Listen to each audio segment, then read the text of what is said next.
right, hello and welcome to another Drive With Me conversation. Today, I actually wanted to talk about two general topics that kind of tie into each other as far as I'm concerned, and wanted to discuss the why and how of it all, and my concerns and hopes for what the future looks like from the perspective of a modern American citizen that loves the United States and appreciates the global order that has been created, but also has a large amount of distrust for how it currently operates and sees what I believe is writing on the wall about China's and an alternative systems kind of inevitable and ongoing rise. So, first off, is actually about this oil shock due to the Iran war that hasn't really happened the way it was prophesied. I was just watching a video about it and I wasn't aware that this is what was going on. But apparently, China has decreased its oil orders, right? Its oil imports by roughly half of what it usually does, almost like flipping a switch. In a rather short amount of time, China has notably decreased the amount of oil that it imports from other nations and has basically put a stop on oil exports that are processed, like jet fuel and gasoline and so on, which notably impact like other Southeast Asian nations that China would typically export to. So there have been problems related to the oil shock due to the Strait of Hormuz closing. And we have seen gas prices rise, oil prices in general rise. We have seen the cost of things like fertilizers and so on go up for sure, and just straight up haven't had the same availability that we usually would have when this whole thing is operational. So it looks like there's a few things that China's been doing to make this correction. And one of which is relying more on coal. Another of which is purposely grounding its like things like flights and so on, and directly encouraging people to use trains and or carpool and use EV systems and so on, because they've been subsidizing EV charging and train ridership while making gasoline more expensive, and things like jet fuel more expensive. So they've been influencing the consumer market that way, yet have also been relying on a stockpile, a strategic oil reserve that is apparently orders of magnitude larger than the United States', which is known around the world as kind of or has been, the gold standard of what it means to have an oil reserve. And what's interesting about that is that kind of oil reserve that apparently can last upwards of 1 year if they needed to. That's just what we're aware of. There's apparently conversation about there being far more in underground silos and storage facilities that the United States and its intelligence isn't even aware of or is not willing to release publicly. But we're already aware of roughly a year's worth of backup oil supply, when by comparison the United States only has about a 60-day or 2-month oil supply, and that's considered a really good one. Like the European Union has something like 20 to 30 days, places like India have maybe a couple of weeks, etc. Like that's generally the standard. And yet China has these massive amounts and stockpiles of oil that they are currently drawing on, and it sounds and seems like they're largely doing it not so much for their own economy specifically. They're purposely trying to change parts of their economy from within. They are seemingly largely wanting to keep the prices of exports from other nations reasonable so that other nations still buy from them, because that would hurt their economy more. So in effect, indirectly, they're helping themselves by helping others. Right? But what's interesting is they've done this quietly. They haven't announced it. You would think that, or at least I was thinking, well, maybe they were really relying on renewables, and now it turns out it's a small fraction of their energy production even now. They're building it out rapidly, and they're adding more per year of this renewable energy supply and capture I believe, at a rate that basically equals the rest of the world combined. So China is definitely working on that. However, in the raw, like just raw data, the raw numbers, it's still a small fraction and not isn't really moving the needle in that regard. And definitely isn't in any way that's directly impacted or impacting the whole Strait of Hormuz situation and the oil shock. It's more of like as it comes online, it's a slow development kind of thing. So we have China that is kind of quietly saving a lot of the world economy. And what's interesting is back in May, Xi Jinping, the Chinese premier, did have a meeting with Donald Trump. They had a one-on-one. And what's interesting is that the rhetoric towards China has softened notably in recent months. It does make you wonder what that's about. And so you have China demonstrating that they have a large strategic oil supply, which seems to have been not so much related to if the United States did something in the Strait of Hormuz, more related to what they often call the Malacca problem, because there's what's known as the Strait of Malacca, which wraps around Singapore. It winds through Southeast Asia, and something like 70% or something like that, half of all like oil trade in that region of the world goes through that strait around Singapore. And the United States primarily and the Western Alliance guards that and could shut it down if China were to invade Taiwan, right? And they know this. That's why they call it the Malacca problem, right?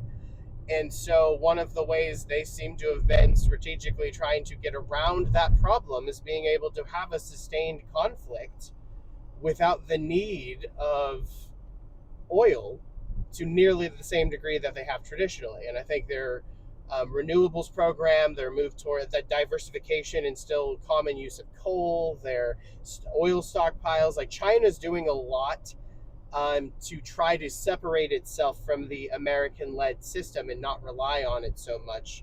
And we're seeing a kind of unprecedented level of success in various nations, where Iran, which has been cut off from the United States' global order since the 1970s, has been surprisingly effective in this conflict that America started by choice.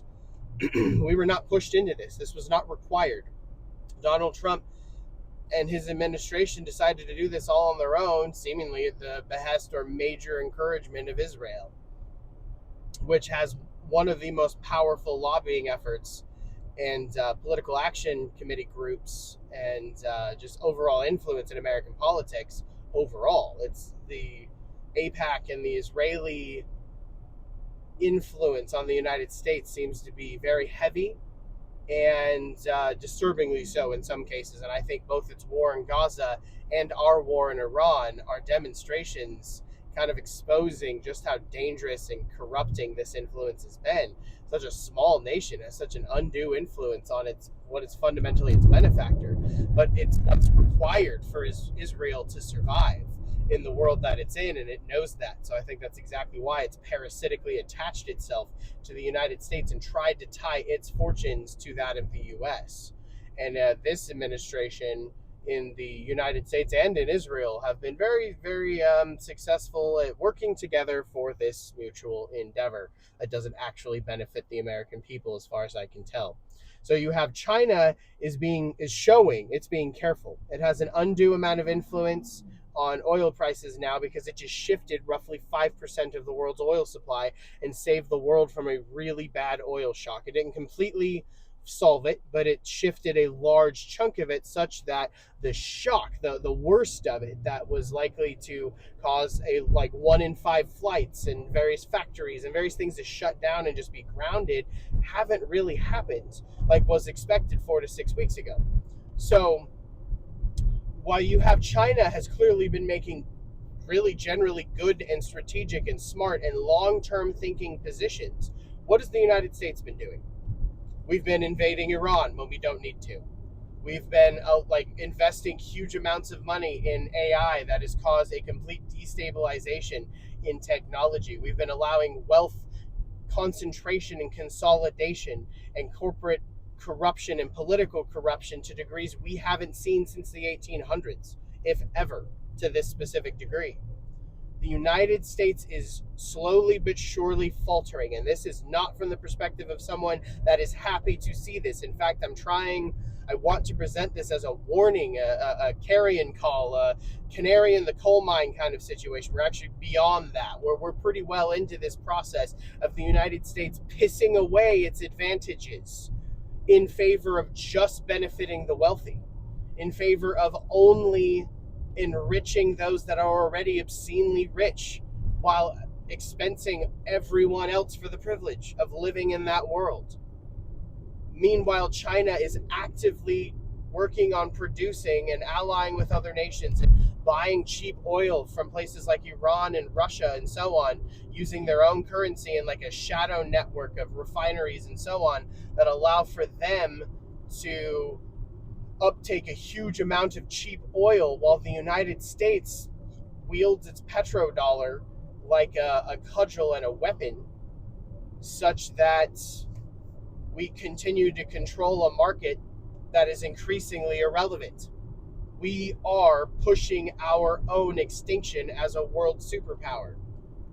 And on the one hand, I'm okay with that. The United States should stop being the world superpower. I think we should stop being the world policeman. However, we should be working towards ensuring there's a stable system that replaces us, that is based on alliances and mutual benefit, and is based on human rights and so on. And right now, we're ceding it to a more authoritarian and potentially corrupting power, because China right now is on the rise. It's being careful. It's being calculated. It's not going to stay that way if the United States falters too much and it obtains power.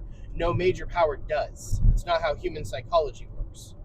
So, we need to be aware that we are losing our position largely due to our own choices. And Donald Trump is just one example, one of the more brazen and ridiculous examples, but of America being very arrogant and corrupt to the point that it is voluntarily walking away from its position of leadership while pretending that it still has it, that it still has the power and influence that it used to. Meanwhile, China is sitting there quietly, just showing the world through quiet displays of kind of technical and logistical marvels, like saving much of the world from a massive oil shock, that, hey, we have a whole lot more power and bandwidth to operate within than I think any of you have been aware of. And this is what we can do. And so from now on, everybody in the world that may stand against a Taiwanese invasion may find it a whole lot more difficult to really keep that position for very long, and China may not care. Now, we still have things like, military deterrence and so on, and the United States is still pretty good at that. That's one of the few things we invest very heavily in, is our military-industrial complex. However, China doesn't need to become the world superpower and the world police. It just wants access and control of an island that's just off of its coast. It just wants to push the United States out of direct control of the South China Sea, etc. Right? That's it. It has much smaller goals right now than the United States is. We have to police the major arteries and networks and trade hubs of the entire world. That's what we're currently doing. We in the Western Alliance make sure the Strait of Gibraltar stays open, and the Panama Canal stays open, and the Suez Canal stays open, and the Strait of Hormuz stays open, the Strait of Malacca stays open, and others, right? So we're doing all of this. China has like 3 major objectives, and that's it. And they can do that a lot more easily than we can. And they're growing faster than we are, and so on. We need to be careful. And the only ones in the West that seem to be taking this seriously are your Western aligned Asian nations like Japan and South Korea, and Taiwan, very much so. They're very keenly aware of what's going on here, and they're very much keeping tabs on it, and they're concerned. The United States is doing its own thing like it has for a long time now. And Europe is less concerned. They're still a major, trading partner with China. They're not really ringing the alarm bells to the same degree that other nations are, but they're very much there, and they're concerned. Far more so than the United States is. So really, the outlier in this situation of cautiously welcoming the Chinese into the ring of great powers while also trying to contain their more authoritarian tendencies and encourage them and channel them in a better direction. It seems like the only one that's acting belligerently here in that alliance system is the United States. And while we tried to have a pivot during the Obama years, over the last 10 years, we've really kind of gone backwards, and we've done stuff even Bush would probably scoff at. And he got us into wars in Iraq and Afghanistan. So, yeah, the Trump and Biden era has been one of almost constant disappointment as far as I'm concerned. So, again, it's not a Republican versus Democrat thing. It is an inept American leadership thing. Doesn't matter who's in charge. They're not good at it.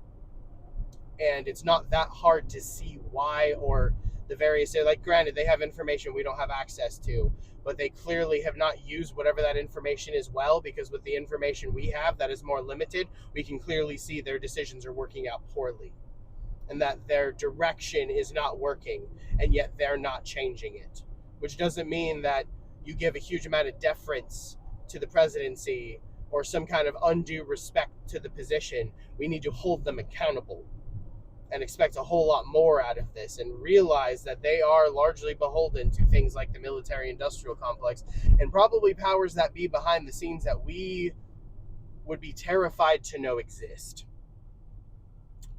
I just kind of go, I just try to presume there's terrifying stuff that we're not aware of and that we're shielded from, because we would be so incredibly upset and horrified by their existence and the kind of power they exert that we would demand their removal if we were aware. And so the United States and our global capitalist system produces us lurching from one crisis to another, and one price shock to another, and one oil shock to another, and one technology shock to another, one supply chain shortage to another, and poorly handled pandemic that kicked a lot of this off in the 2020s. And meanwhile, China's sitting there just doing its thing, being the engine of the world's growth right now, propping up a lot of the rest of us, largely for their own benefit. But that dependence on us will not last forever. This general dependence on trade with the United States and Europe will not last forever. The reliance on the United States dollar for world trade and the petrodollar for general oil consumption will not last forever. And China is already finding and developing ways to get around it, and developing an alliance of nations, whether it be Cuba or Venezuela or Iran or North Korea or Russia, that are also outside of and or interested in being outside of the American system. Heck, even those that are largely in it, like Brazil, they're a part of the world global order, and yet they're also cozying up to China. I think this trend continues, where there's mutual benefit to each side that allows them to sidestep American dominance. They're going to take it. Doesn't mean I advocate for continued American dominance. Again, I think we should have a more multilateral system, one that leans on the global order and the alliance setup that we claim to value so much, yet in recent years are almost tossing to the side and acting like just a belligerent great power ourselves, the way that we would insult Europe for doing prior to World War II. We're doing that now. And we've kind of been doing it for a while. This isn't new, but we're getting worse at it. We're getting definitely not putting as much effort into hiding it, that's for sure. Things that we would have considered a scandal and a kind of terrible outcome for the world to be aware of maybe 50 years ago is something that we're just like, yeah, it is what it is now. What are they going to do? And that's kind of the general corporate mindset too. You have, like, in video games, to pivot a little bit, PlayStation and Sony are over here. They're killing discs by 2028. They're shutting down digital storefronts.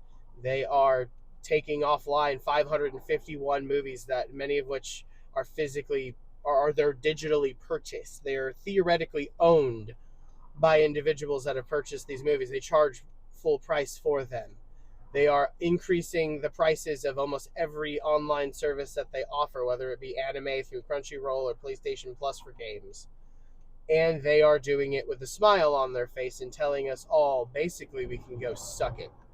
That's pretty much what they're doing. And that's just that's a minor example by comparison. Like that's just one that is kind of over in your face, an industry that I enjoy keeping tabs on, and yet others, whether it be food and housing and clothing and all sorts of basically anything that's a necessity, this has been done and increasingly intensified in 4 decades. The world as a whole is not built for us to do well and for us to thrive and for us to raise our families in a solid middle class existence. That promise doesn't exist anymore, and it was largely a lie even when it did, or only partially a truth. I'll put it that way. And it has become less true over time. The pockets of the American dream that exist are increasingly hard to access and increasingly rely on exploiting others, like owning a bunch of rentals. You own a few, you buy a house and you keep it. When you move on to another one and you rent out that home, that's cool. We need that rental market. When corporations like BlackRock and Wall Street are buying hundreds of properties and then using AI to collectively determine the highest rent they can possibly bear in the market, that's a problem. And that's what's increasingly happening.